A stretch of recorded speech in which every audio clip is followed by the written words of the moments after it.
The burning of the gods. How a pagan warlord chose Christianity and changed European history.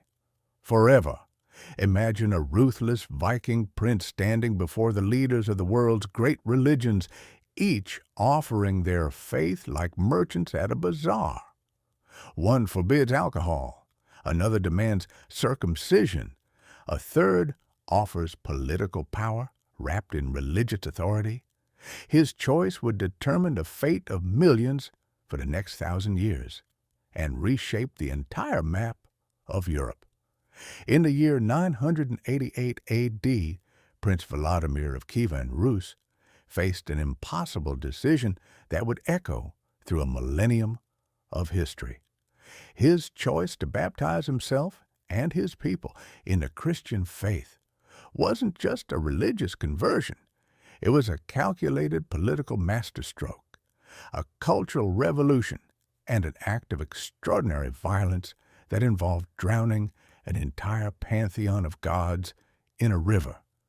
This is the true story of how Eastern Europe's most powerful state chose its soul, and how that choice still reverberates through the wars and conflicts of today.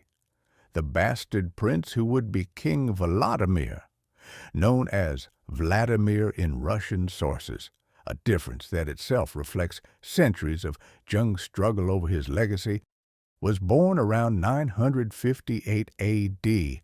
as the illegitimate son of Prince Sviatoslav of Kyiv. His mother, Malusha, was a housekeeper, possibly of Slavic origin, which made Vladimir's claim to power questionable in a world obsessed with bloodlines. When Sviatoslav died in 972, his legitimate sons Yaropolk and Oleg began fighting over the inheritance. Vladimir the bastard fled to Scandinavia to his relatives among the Varangians, the Viking warriors who had originally established the Rus' state. In 980, he returned with an army of Norse mercenaries and did what ambitious princes of that era did. He murdered his way to the throne. First, he besieged Yaropolk's stronghold. According to the primary chronicle, the main historical source for this period, written by Orthodox monks decades later, Vladimir's men lured Yaropolk out under false pretenses and murdered him. But Vladimir didn't stop there. In a move of brutal pragmatism, he also took Yaropolk's pregnant wife as his own, ensuring no rival heir would survive. By 980, Vladimir was the undisputed ruler of Kyivan Rus, a vast territory stretching from the Baltic to the Black Sea, from the Carpathian Mountains to the Volga River. He controlled the crucial trade routes between Scandinavia and Byzantium, between Europe and Asia. Kyiv itself was a bustling city of perhaps 50,000 people, enormous for that era, with markets filled with furs, amber, slaves, and silver. But Vladimir had a problem. His realm was a patchwork of different peoples: Slavic tribes, Finnic peoples, Norse warriors, nomadic steppe tribes. They spoke different languages, followed different customs, and worshipped different gods. What could unite such diversity? The pagan experiment, Vladimir's first attempt at creating unity, was through paganism. In 980, shortly after seizing power, he established a grand pantheon of gods on a hill overlooking Kyiv. The primary chronicle describes how he erected idols to 6 deities: Perun, the thunder god, chief of the pantheon; Kors, Dachbog, Stribog, Simargl, and Mokosh. These weren't just statues, they were spectacular works of art and propaganda. Perun's idol reportedly had a silver head and golden mustache, standing tall above the others. The pantheon represented an attempt to synthesize the various pagan traditions of Vladimir's subjects into one coherent state religion. But there was a darker side to this religious revival. The chronicles record that Volodymyr's paganism involved human sacrifice. When his forces won victories, prisoners were sacrificed to Perun. In one particularly chilling account from 983, lots were cast among the people of Kyiv to choose a sacrifice after a military campaign. The lot fell on a young Christian boy named Ioan, when his father, a Varangian named Theodore, refused to hand over his son, declaring, "Your gods are merely wood." An angry mob killed them both. This incident, whether entirely historical or embellished by later Christian chroniclers, illustrated the problem with Volodymyr's pagan revival. It was forced, artificial, and increasingly at odds with the sophisticated religious systems of his neighbors. Moreover, it isolated Kyivan Rus diplomatically. In the 10th century, religion was foreign policy. The great powers, the Byzantine Empire, the Islamic Caliphate, Catholic Europe, the Jewish Khazars, were all defined by their faiths. A pagan state was a barbarian state, excluded from the networks of trade, diplomacy, and cultural exchange that defined civilization. Volodymyr needed a world religion for his realm. But which one? The choosing of the faith. This is where history blends with legend, creating one of medieval Europe's most fascinating stories.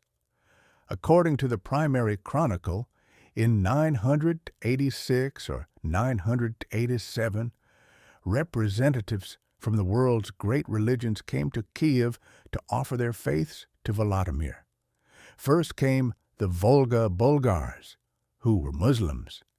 They praised Islam's paradise, its sense of community, and its clear legal system.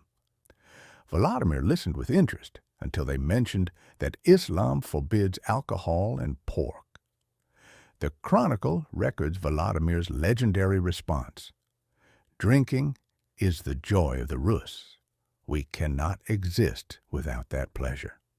Whether he actually said this, or whether it's a later invention by Christian chroniclers mocking Islam, the quote perfectly captures a cultural truth. In the harsh northern climate, alcohol wasn't just entertainment. It was caloric sustenance, social lubricant, and ritual necessity. A religion that forbade it was impractical for his people. Next came representatives from the Pope in Rome, offering Catholic Christianity. They spoke of the grandeur of their churches, the authority of Rome, and the unity of Western Christendom. But Volodymyr was wary. Accepting Roman Christianity meant acknowledging the Pope's authority, potentially subordinating himself to Germanic emperors who dominated Catholic Europe. Moreover, the Latin liturgy was incomprehensible to Slavic peoples. He sent them away with cool politeness. Then came Jewish Khazars, or perhaps Jewish merchants from within his realm. They explained Judaism's ancient traditions, its ethical monotheism, and its texts.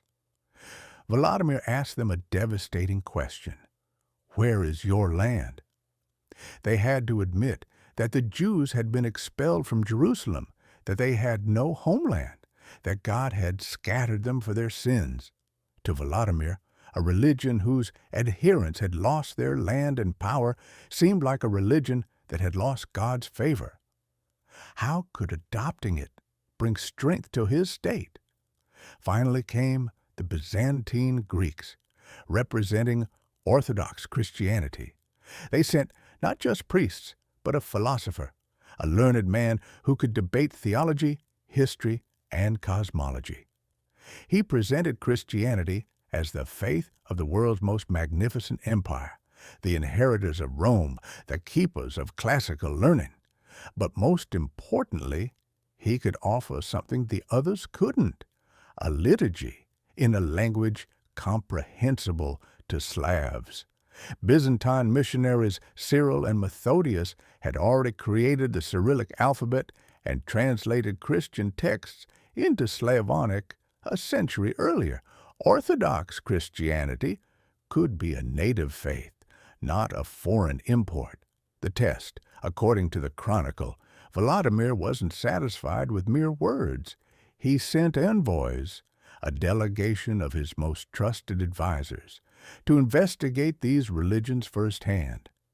They visited the Volga Bulgars and found their mosques plain and their worship joyless. They went to the Germans and found Catholic churches austere and the Latin liturgy alienating. Then they traveled to Constantinople, the capital of the Byzantine Empire, and everything changed. The envoys were brought to the Hagia Sophia, the greatest church in Christendom, a building so magnificent it seemed to defy physics. The dome appeared to float in the air, held up by light streaming through windows. Gold mosaics covered every surface, glittering with thousands of candles. The liturgy was performed with elaborate ceremony, incense, chanting, processions of priests in magnificent vestments. The envoys reported back to Vladimir, "We knew not whether we were in heaven or on earth, for on earth there is no such splendor or such beauty, and we are at a loss how to describe it.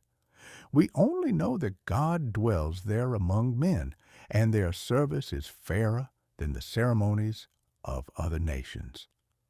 This is one of history's most beautiful descriptions of aesthetic conversion. The idea that beauty itself could be a theological argument, that splendor could reveal truth.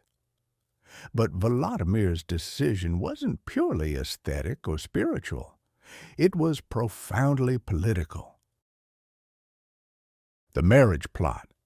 Vladimir's choice of orthodoxy came with conditions. He wouldn't simply submit to Byzantine Christianity. He would negotiate as an equal. In 987, the Byzantine Empire was in crisis. Two military commanders, Bardas Phocas and Bardas Skleros, had rebelled against the young co-emperors Basil II and Constantine VIII. The empire needed military help desperately. Vladimir saw his opportunity. He offered the Byzantines a deal. He would convert to Christianity and provide 6,000 Varangian warriors to suppress the rebellion. But only if the emperors gave him their sister Anna in marriage. This was an audacious demand. Byzantine princesses were the most valuable diplomatic assets in the medieval world. They were never given to barbarians, and Vladimir, however powerful, was still considered a barbarian by the sophisticated Greeks. But Basil II was desperate.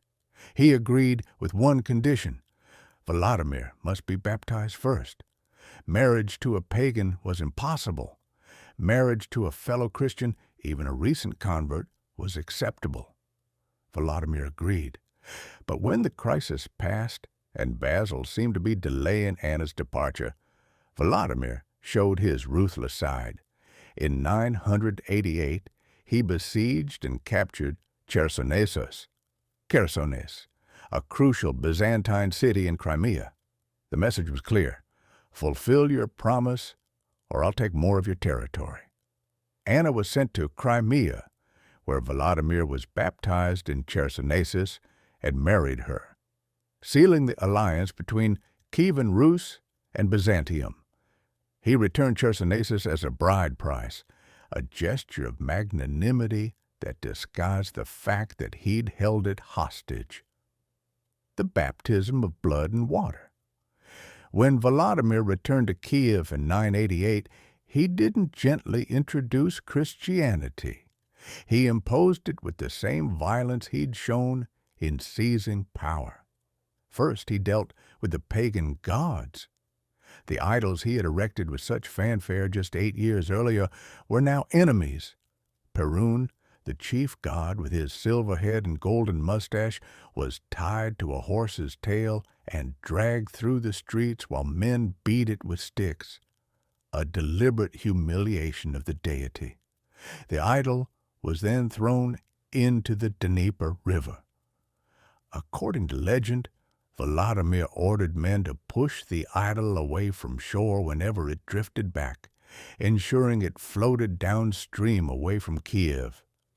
People followed along the riverbank, weeping for their god.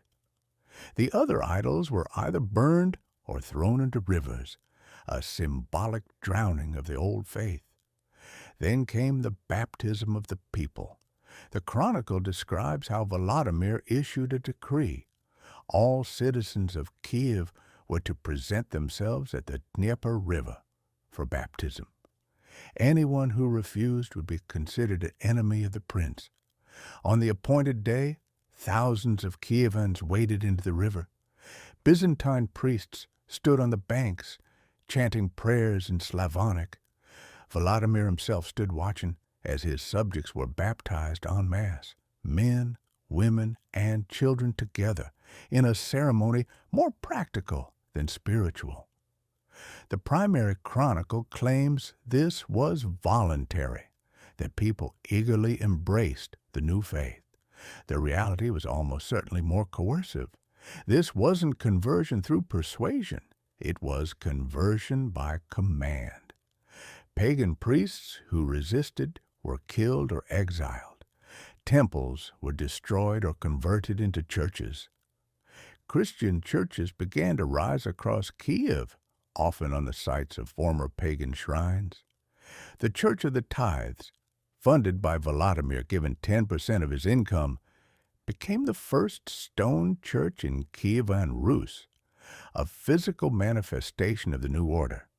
Resistance persisted, especially in rural areas and among distant tribes. It would take generations for Christianity to fully penetrate the countryside, where pagan practices continued in modified forms for centuries. But in the cities and centers of power, the transformation was swift and decisive. The transformation of a tyrant. Something strange happened to Vladimir after his baptism. The chronicles describe a dramatic change in his character.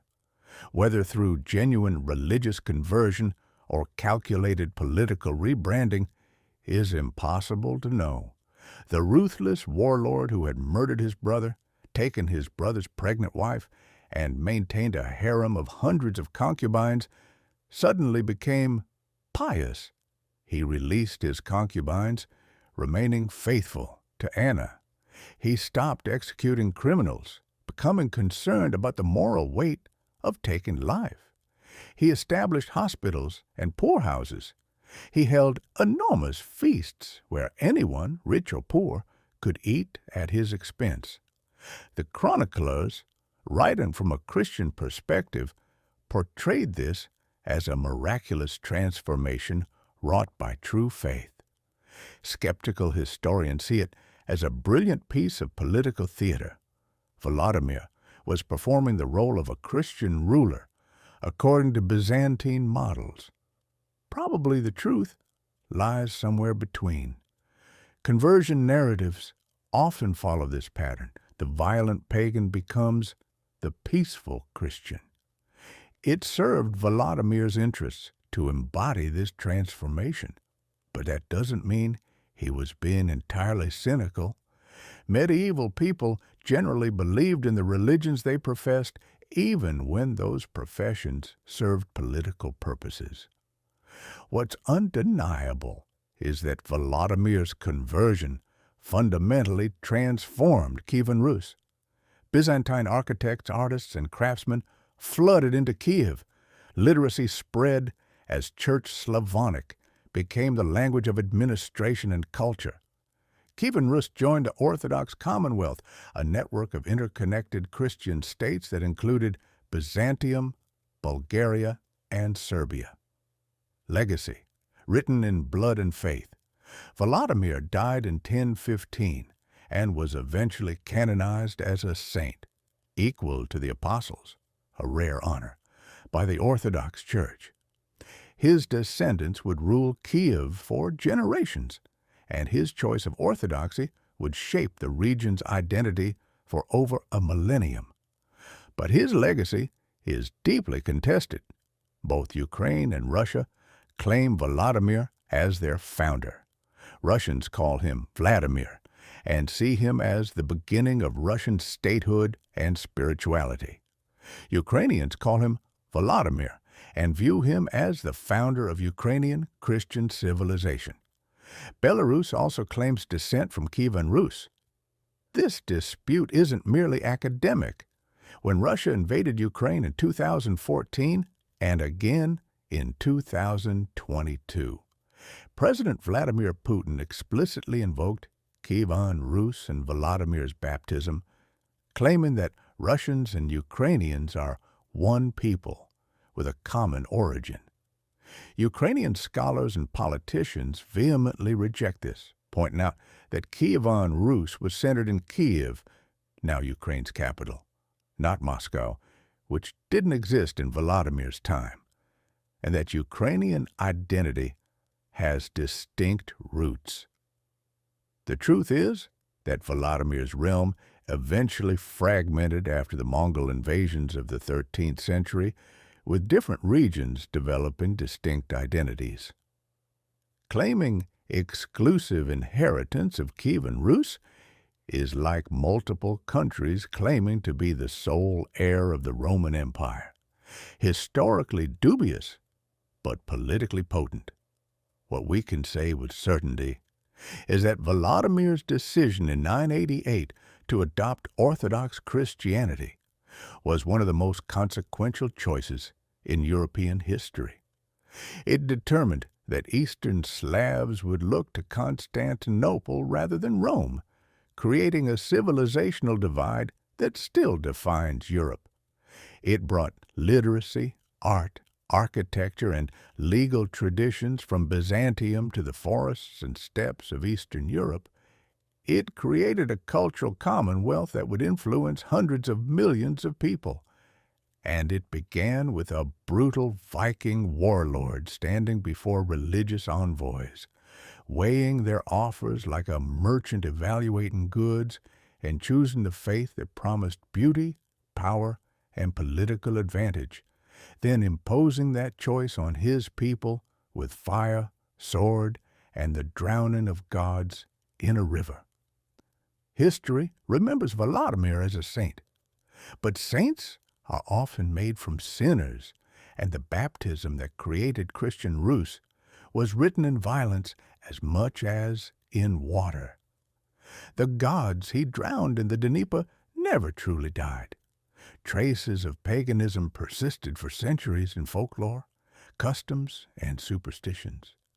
But the Christian identity he forged by force became the foundation of Eastern European civilization, for better and worse. When you hear about conflicts in Ukraine, when you see Orthodox churches with their onion domes, when you encounter Cyrillic script, you're witnessing the echoes of that moment in 988, when a warlord chose a faith and changed the world.